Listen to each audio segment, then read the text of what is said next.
তো স্বাগতম, আজকের ক্লাসে তোমাদেরকে সুস্বাগত। আমরা এই স্বাগত ছবিটাই কিন্তু দেখতেছি একটু ব্যতিক্রম। সেটা হচ্ছে ওই যে এখন কিন্তু সুপার মার্কেটে গেলে এরকম মার্কেট করা হয় এবং এই মার্কেটটা এখন এই যে হবে আমাদের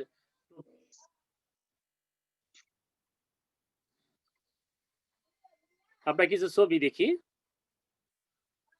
পণ্যের অর্ডার, এটা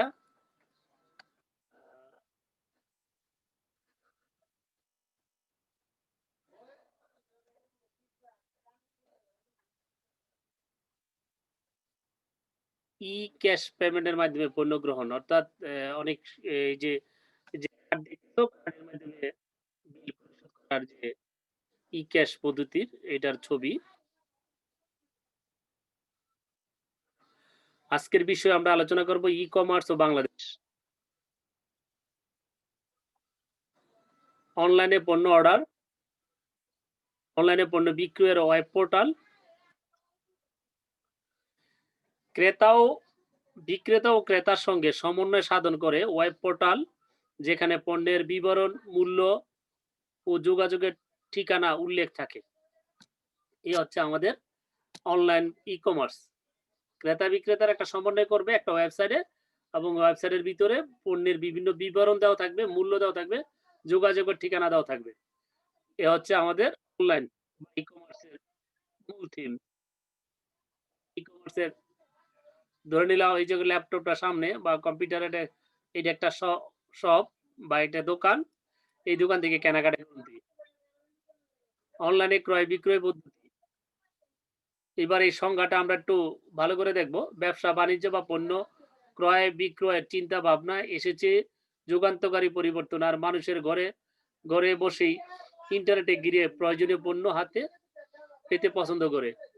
সবচেয়ে মজার বিষয় হচ্ছে ই কমার্সের প্রচলন এখন আমাদের বাতাকান্দি এবং গরুপুর বাজারে অ্যাভেলেবল হয়ে গেছে। গরুপুর বাজারে দেখলাম তুমি যাবতীয় হোটেলের খাবারের অর্ডার অথবা অন্য কিছু অর্ডার দাও, মানে গরুপুরের বিখ্যাত বিখ্যাত দোকানগুলা অর্ডার দিবে, তোমার বাসায় মালামাল রেডি।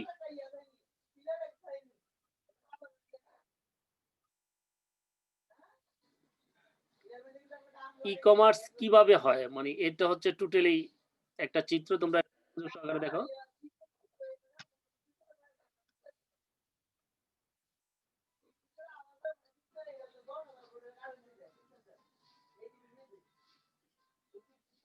অনলাইন শপিং পদ্ধতির যে ক্যাচটা দেওয়া আছে, পিকচারটা একটু ভালো করে খেয়াল করো।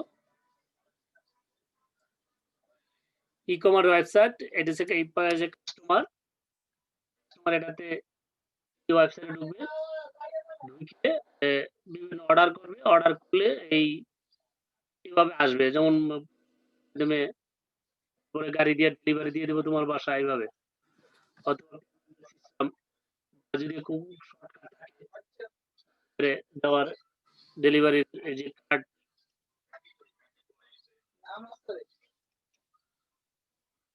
ই কমার্স বা ই বাণিজ্য হলো ইন্টারনেট কেন্দ্রিক কেনাবেচা বা সেবার সরবরাহের তার বিনিময় মুনাফা অর্জন। এ হচ্ছে আমাদের ই কমার্স বা অনলাইন শপিং পদ্ধতি। আমি আবার কথাটা বলি, ই কমার্স বা ই বাণিজ্য হলো ইন্টারনেট কেন্দ্রিক কেনা বেচা বা সেবা সরবরাহ তার বিনিময় মুনাফা অর্জন।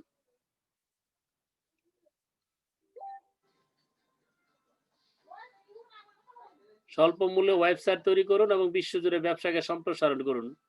এখন এই ব্যবসা কিন্তু তুমিও ইচ্ছা করলে শুরু করতে পারো, অথবা যে বড় প্ল্যাটফর্ম গুলো আছে সেই প্ল্যাটফর্ম থেকে তুমি তোমার নিজস্ব জায়গা নিয়েও ব্যবসা শুরু করতে পারো। E commerce website, e commerce শুরুর প্রথমেই শর্ত হলো ওয়েবসাইট তৈরি, যেখানে ক্রেতা কাঙ্ক্ষিত পণ্যটি পছন্দ করে ক্রয় করতে পারে। মানে ই কমার্সের প্রথম কাজটা হচ্ছে তোমাকে একটা ওয়েবসাইট তৈরি করতে হবে, এবং এই ওয়েবসাইটের ভিতরে তোমার পণ্য তুমি সাজায় রাখবা, লোকজন দেখবে, জাস্ট বাস্তবের দোকানের মতোই, তবে এখানে টাচ করতে পারতেছেন আরকি। তবে বাস্তবের দোকানে পণ্য যেভাবে দেখে দাম অথবা এক্সপায়ার ডেট, মূল্য কত, অ এটার কোয়ালিটি কি, এটার মধ্যে কি, কি জিনিস আছে এগুলো যেমন দেখতে পারে, অনলাইনের মধ্যেও ঠিক সেইভাবে সবকিছু দেখতে পারে।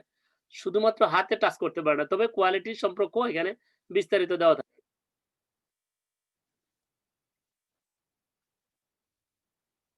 ক্রেতার পণ্য পছন্দ করেন বা পণ্য খুঁজে বের করার পদ্ধতি। এটা আমি একটু এখন ক্রেতারা অনলাইনের পছন্দ করেন এবং মূল্য পরিশোধ করেন।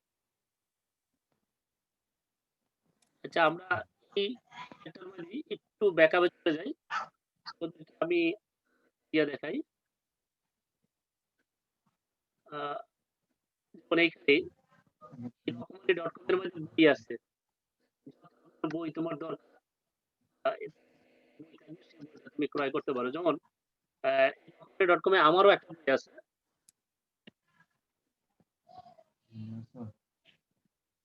এই রকমারি.com এই সার্চ ইঞ্জিনের মধ্যে নাম লিখবে। তোমার যেটা প্রয়োজন আরকি। জীবন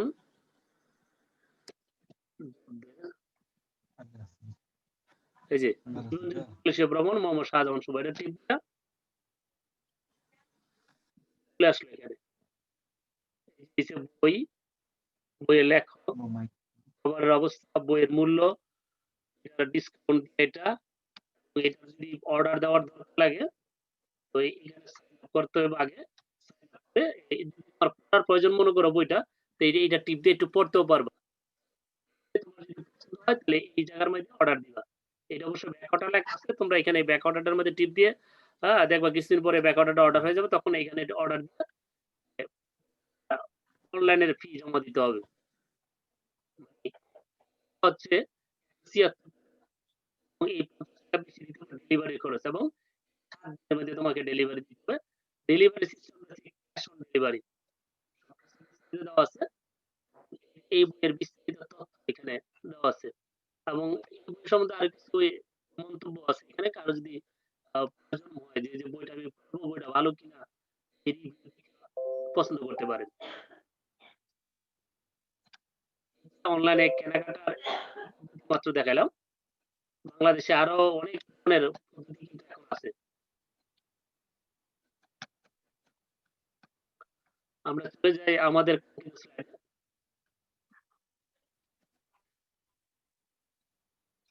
আমরা অনলাইন থেকে পণ্য খুঁজে বের করে এবং কিভাবে এটা ক্রয় করে।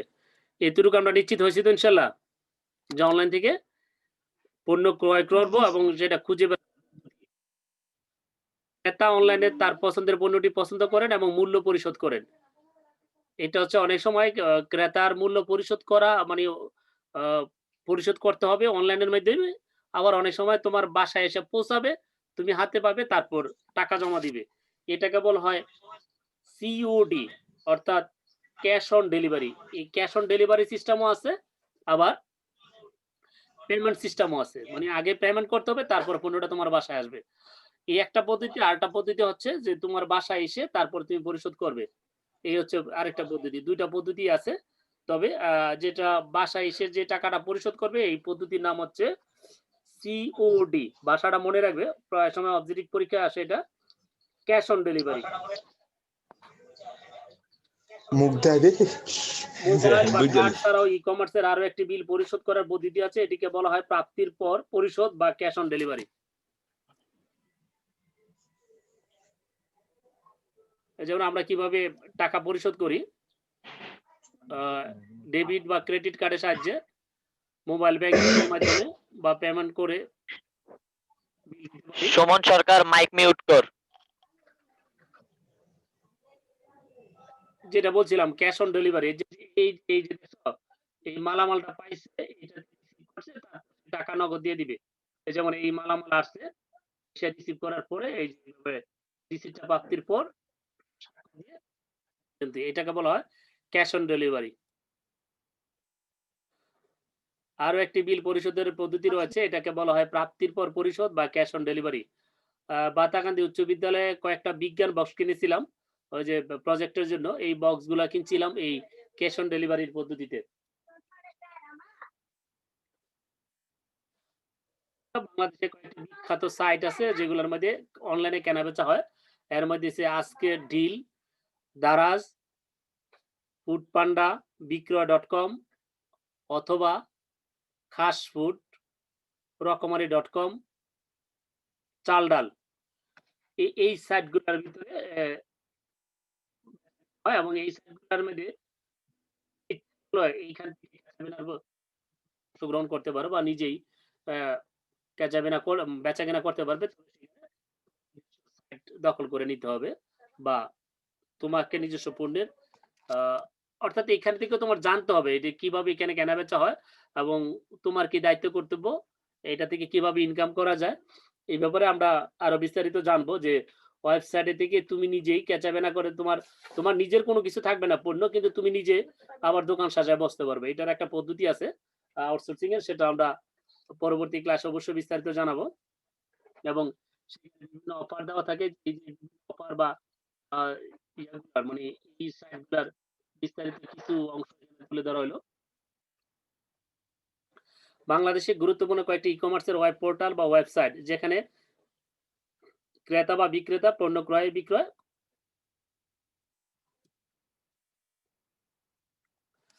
অনলাইন শপিং, যেটা আমরা বলছিলাম যে অনলাইন শপিং বা ই-কমার্সের যে গুরুত্বপূর্ণ বিষয়, এ এটা তোমরা স্ক্রিনশট রাখতে পারো। বিস্তারিত টপিক দেওয়া আছে। আর বিভিন্ন এতে ছাড় দিয়ে অথবা এই যে মানুষকে লোভনীয় করা হয় বা আকর্ষণ করা হয় সেভাবে বিস্তারিত ই-কমার্সের একটা বিজ্ঞাপন এখানে দেওয়া আছে। বাংলাদেশী ই-কমার্স ওয়েবসাইট ২০১১-১২ সাল থেকে বাংলাদেশে ই-কমার্সের যাত্রা শুরু। তাহলে বাংলাদেশে ই-কমার্সের শুরু হচ্ছে ২০১১-১২ সাল থেকে। একটু মনে রাখার চেষ্টা করবে। এর প্রেক্ষিতে সরকারের ভিশন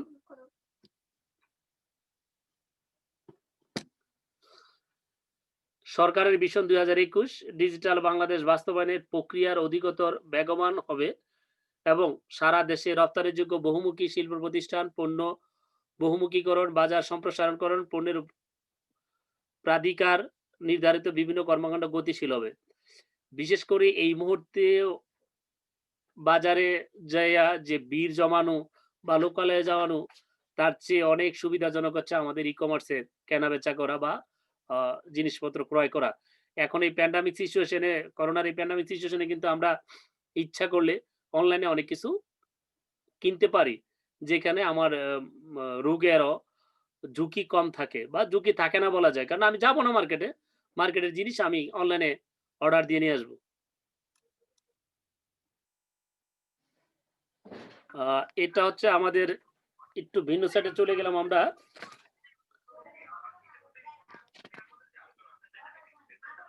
সামাজিক সামাজিক যোগাযোগ ও আইসিটি। বর্তমানে প্রেক্ষাপটে সামাজিক যোগাযোগের যে গুরুত্ব অনেক বেড়ে গেছে এবং এটার ব্যবহারও খুব হয়ে গেছে। তথ্য যোগাযোগ প্রযুক্তির বহুমুখী ব্যবহার।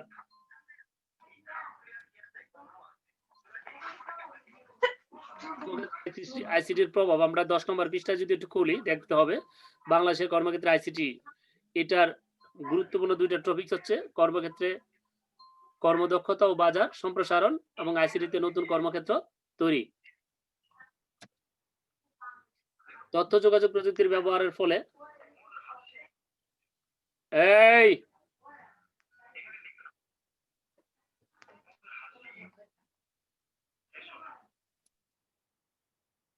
বিভিন্ন কর্মক্ষেত্রে আইসিটি ব্যাংক, বীমা, বহুজাতিক কোম্পানি, অফিস, সরকারি অফিস এগুলাতে এখন বর্তমানে দাপ্তরিক বিভিন্ন কাজে বিভিন্ন সফটওয়্যার ব্যবহার করে। যেমন বীমাতে এক ধরনের সফটওয়্যার ব্যবহার করে, ব্যাংকেও কিন্তু এক ধরনের সফটওয়্যার আছে এবং সরকারি বিভিন্ন অফিস আদালতে আ ই-নথিপত্র ট্রান্সফার করা বা গুরুত্বপূর্ণ ফাইল ট্রান্সফার আদান-প্রদান করার জন্য বিশেষ ধরনের সফটওয়্যার আছে যেগুলা ওই কাজের জন্য বেটার। যেমন ব্যাংকের জন্য এক ধরনের সফটওয়্যার, আবার হাসপাতালের জন্য আরেক ধরনের সফটওয়্যার। বিশেষ ধরনের সফটওয়্যার আছে যেগুলা ওই অ্যাপ্লিকেশন সফটওয়্যার যেগুলা ওই কাজের জন্য, যে কাজটা ওই অফিসে ব্যবহার করা হবে, ওই অফিসের কাজ অনুসারে একটা অ্যাপ্লিকেশন সফটওয়্যার তৈরি করা হয় যেটা তাদের কাজকে আরো দ্রুতগতি এবং নির্ভুল করে ফেলতে পারে। ফাহিম, স্ক্রিনে টাচ করার কোনো দরকার নেই। এবং এই ক্ষেত্রে আমাদের কতগুলা সফটওয়্যারের নাম এ ছবি তোমরা দেখতেছো। যেমন Word, PowerPoint, Firefox, email, Excel, সব ব্যাংকিং ইত্যাদি। কর্মক্ষেত্রে তথ্য যোগাযোগ প্রযুক্তি। আর তথ্য যোগাযোগ প্রযুক্তি নিজে একটি কর্মবাজার সৃষ্টি করেছে। মানে তথ্য প্রযুক্তি আ মোটামুটি আরেকটা বাজার সৃষ্টি করছে নতুন করে।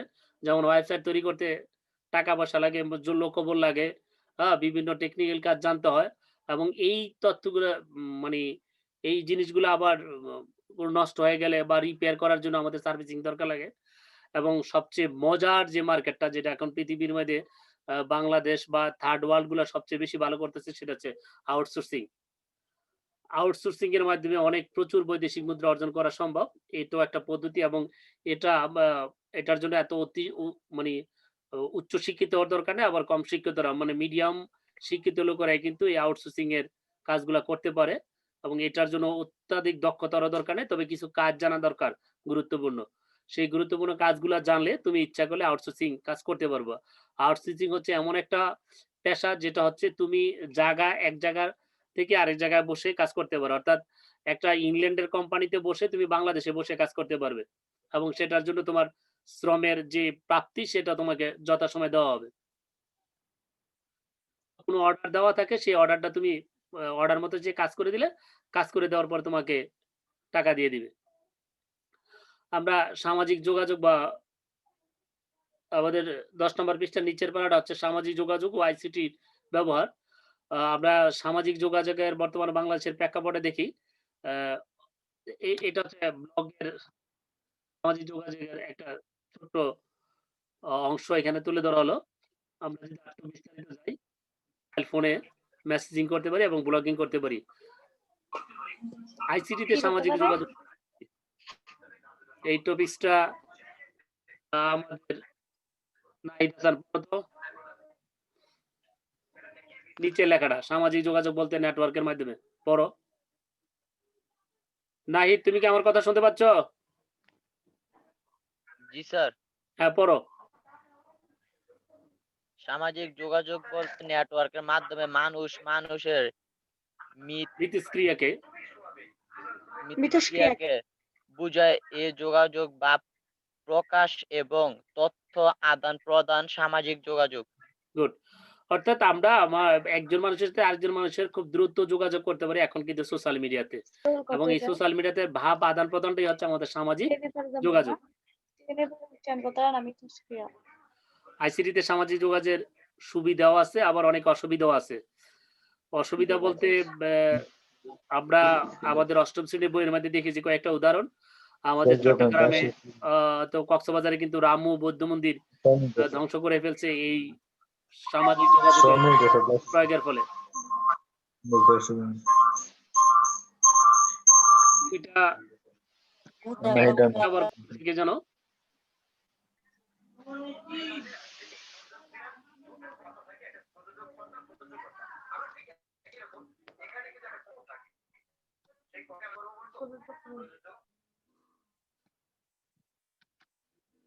এতক্ষণ বন্ধ ছিল। ধন্যবাদ।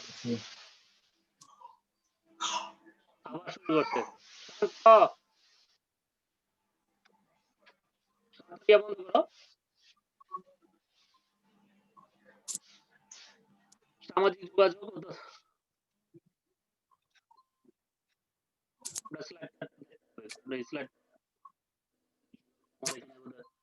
বলছিলাম সামাজিক যোগাযোগের সবচেয়ে গুরুত্বপূর্ণ ওয়েবসাইট হচ্ছে আমাদের ফেসবুক।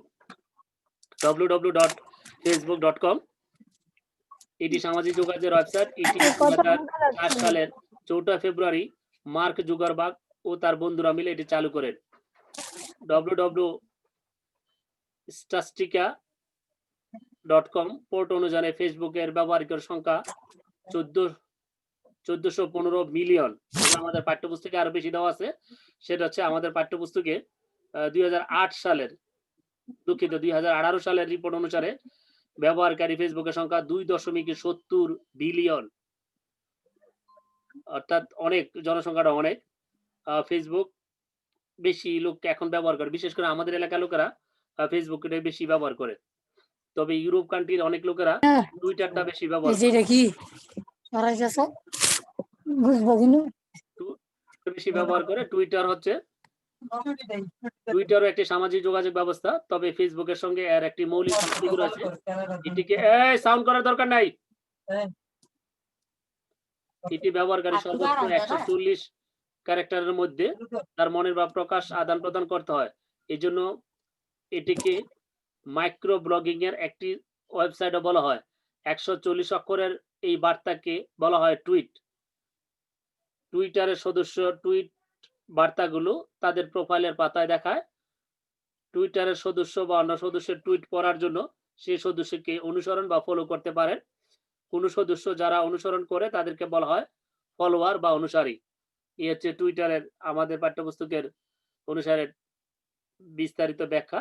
আমার মনে হয় এই ব্যাখ্যাগুলো আমার চেয়ে বলার চেয়ে তোমরা অনেকে বেশি জানোই।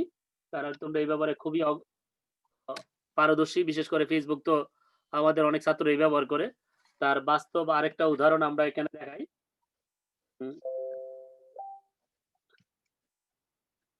গেল আচ্ছা ঠিক আছে দুঃখিত আমি যেমন একটা সাইট এটা বাতাকান্দি উচ্চ বিদ্যালয়ের জুম অনলাইন ক্লাস আমি আজকে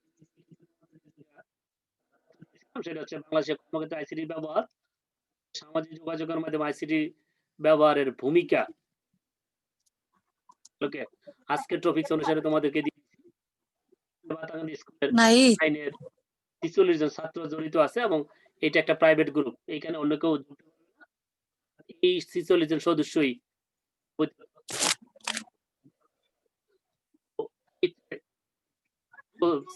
ফেসবুক যে তোমরা ব্যবহার করো এবং বিস্তারিত পড়ার দরকার নাই এটা তোমরা নিজেরাই ব্যবহার করতেছো জানো আশা করি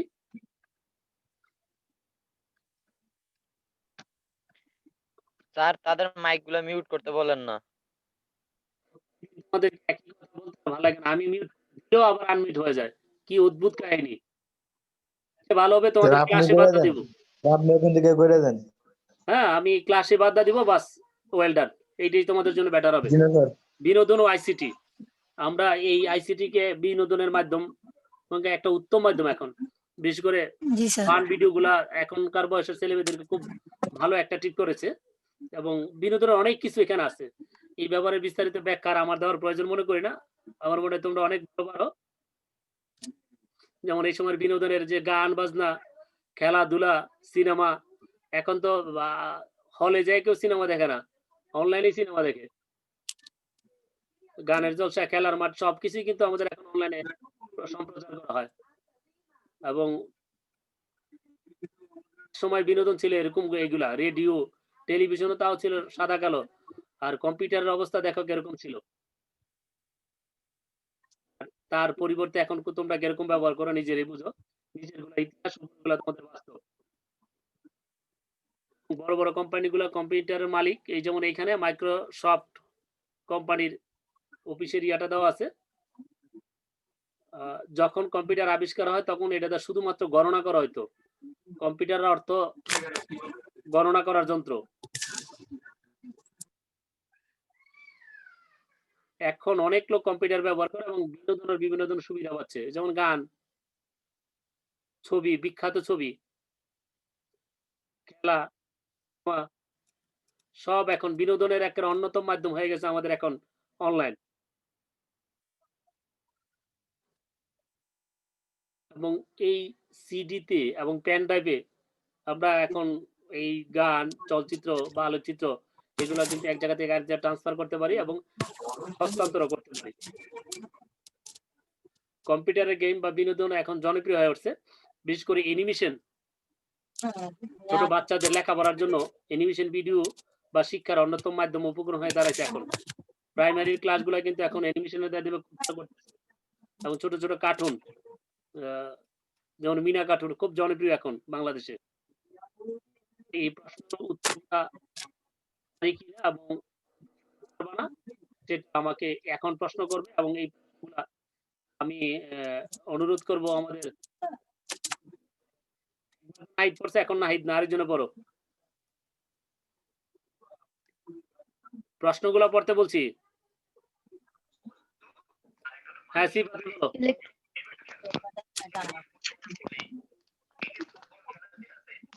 সিফাত কি লাইনে আছে? আনমিউট করতে পারতেছো তো? আচ্ছা জানাত পড়ো।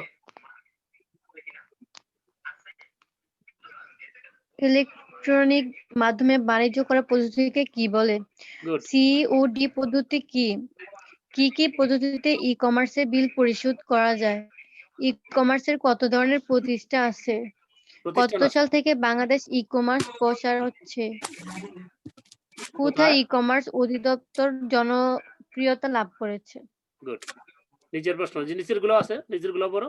এগুলো প্রশ্ন। কর্মক্ষেত্রে ব্যবহৃত কয়েকটি সফটওয়্যারের নাম বলো। দুইটি সামাজিক যোগাযোগ ব্যবস্থার নাম বলো। ফেসবুক প্রতিষ্ঠাতা কে? আমরা কিন্তু ফেসবুকের প্রতিষ্ঠাতার ছবিও কিন্তু দেখছিলাম একটা স্লাইডে যে জি স্যার। হ্যাঁ।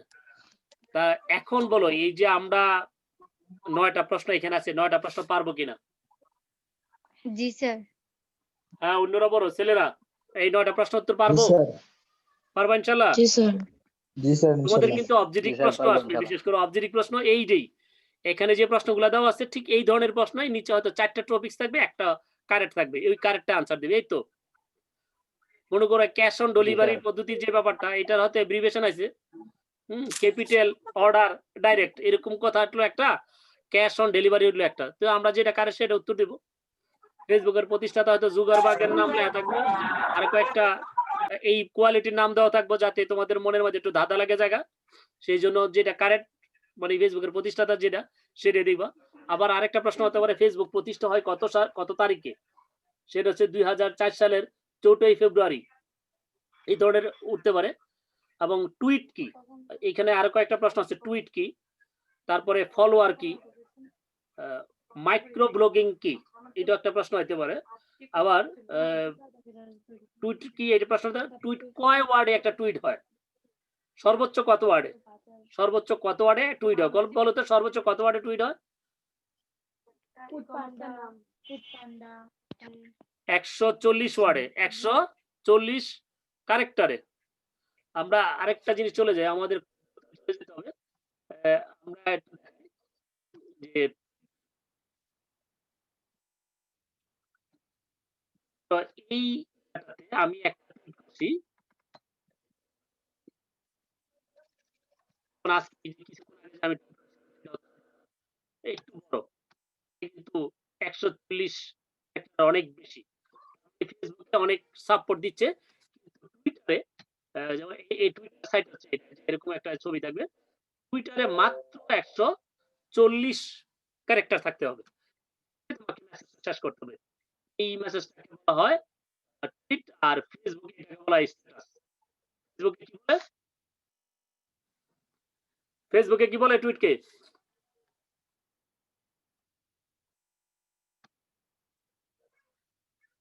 তো আজকে আমরা এই পর্যন্তই। আগামী আরেকটা ক্লাস আমরা করব, সেটা হচ্ছে ডিজিটাল বাংলাদেশ। এই আরেকটা ক্লাস করে আমাদের প্রথম অধ্যায়টা শেষ করব দিব ইনশাআল্লাহ। প্রতিটি মুহূর্তে তোমাদের ফুলের মতো সুন্দর হোক। ভালো থাকো, সুস্থ থাকো। আজকের ক্লাসে সেটা হচ্ছে সাউন্ড তোমরা ডিস্টার্ব করছো, আর সেটা